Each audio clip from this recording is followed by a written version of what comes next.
Well, at the elementary level, the students are just learning the social skills. So we see a lot of everything. We see some physical bullying going on when kids don't have that self-control yet, that when they're upset or angry about something, they lash out with their body and physically hurt someone. We also see the social things happening where they're not wanting to play with someone, they're leaving someone out on purpose. Or you see them like doing things like moving over in the lunch line so that they don't have to sit by a certain person. So we see things like that happening at the elementary level, but we also do start to see some of the technology coming into play with the older elementary students having cell phones and those other technology pieces. So we also start to see some of that.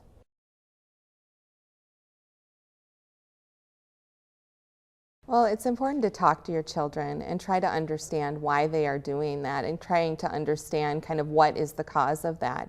And if they say something like, well, I don't like that person because they smell, or because their hair is like this, or because this, look at what the reason is and then talk to them about that reason. Is it a diversity issue? Do they not understand that everybody can be different? Is it an understanding of diversity in appearance, that the person looks different than them? Is it a misunderstanding of diversity in talents? Is that person maybe not as good at them as them at playing sports or reading, or is there a misunderstanding there? Or is it a diversity of that person is just really different than me in the things that they like to do?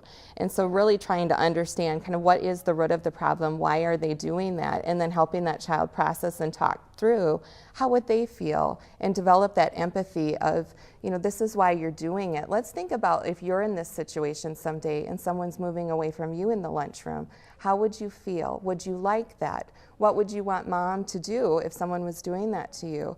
And process that with them and help them develop those skills so that they know that that's not an appropriate behavior, but helping them understand why they're doing it and why they shouldn't be doing it.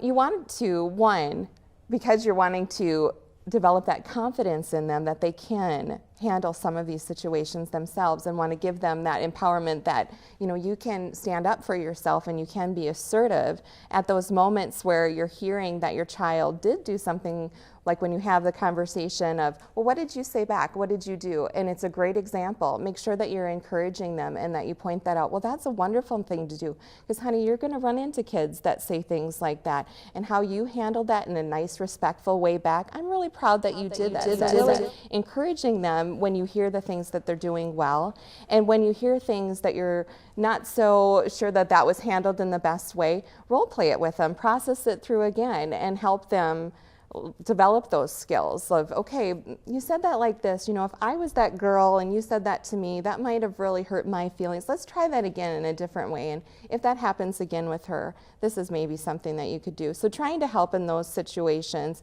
but also too, trying to understand that kids are telling you things one-sidedly. And when they do that, they're saying from their perspective kind of what happened. And as a parent, also stepping back and understanding that these children are still young at the elementary level, and that yes, there are kids that are trying to develop their social skills also, and that your child may be interacting with them and trying to encourage them to help that other student develop those social skills too, because they're still learning how to do that at the elementary level, particularly. I mean, they're young kids, and that's why they're there, is they're learning how to interact with others. That's one of those key things.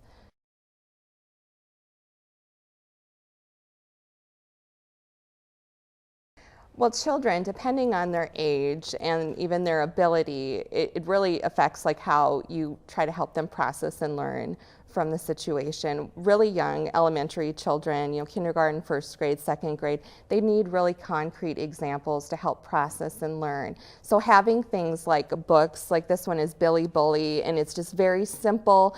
It's a book about, this character that was doing some bad behaviors, and he ended up losing all of his friends, but then changed his ways and then ended up gaining friends back. I mean, this is a real concrete way to talk about how you need to treat other people with respect, and how you treat other people affects how they are going to interact with you, whether they're going to want to play with you and want to be your friend and want to sit by you. So having these concrete stories to talk through, and then also to help children relate to, well, who do you think you're most like in the story? And if this happened to you, what what would you do? Well, did you see how Billy handled it? Maybe that's something you could try, because they need those concrete examples, and using things also like puppets to role play, that also can help you like see and understand to what they're seeing in their world. There's great books by Trudy Ludwig. She has several of them. One of them is called My Secret Bully, for the upper elementary students to read through and talk about the characters and how they're treating each other and how the characters in the story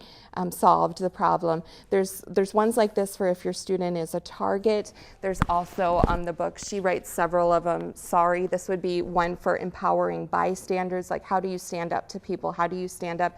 Because the character in this story makes some really bad choices, and the other little boy goes along with them. And so he really is acting like a bully too. So helping your child if they are a target, if they are a bystander, but then also she writes one if your child has been doing some of the behaviors that could be considered bullying. This story walks you through and explains why this isn't a good choice and that you need to change your ways and how to change your ways. So it's written at an elementary level so that students are able to understand the words in there and relate to the characters and be able to figure out kind of what they need to do related to the stories. So Trudy Ludwig is the author, and she's a really good author that writes about this topic.